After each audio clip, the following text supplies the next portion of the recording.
सिर्फ पाकिस्तान के हुक्मरानों को आवाज नहीं दी, आपने बैनुल अक़वामी दुनिया को झंझोड़ा है। पाकिस्तान के सियाह सफेद के मालिकों को आज झंझोड़ा है और उनको बताया है कि हुकूमतें तुम्हारी धांधलियों से नहीं बन सकती, हुकूमतें आवाम के वोट से बनेंगी। आज हम पाकिस्तान में आजाद जमहूरी फजाओं को बहाल करने के लिए यकजा हुए हैं।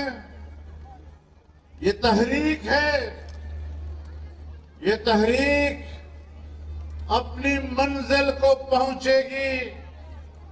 आपको बार बार कहा गया, आप थके तो नहीं, लेकिन मैं कहता हूं कि समंदर मौजें मार कर नहीं थकता और समंदर के अंदर मछलियां तैरते तैरते नहीं थकती।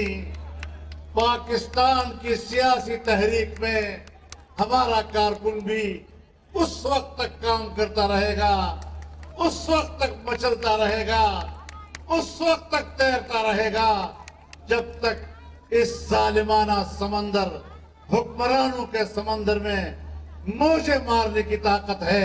मेरे कारकुन में उसके अंदर तैरने की ताकत रहेगी और हम थकने वाले लोग नहीं हैं। तहरीके हौसलों के साथ चलती है, तहरीके खुद एतमादी के साथ चलती है, तहरीके कमिटमेंट के साथ चलती है। हमने अहद पैमान किया है कि जब तक पाकिस्तान के इक़्तिदार से इन नाअहलों को निकाल बाहर नहीं करते, उस वक्त तक अपने घर से चैन से नहीं बैठेंगे।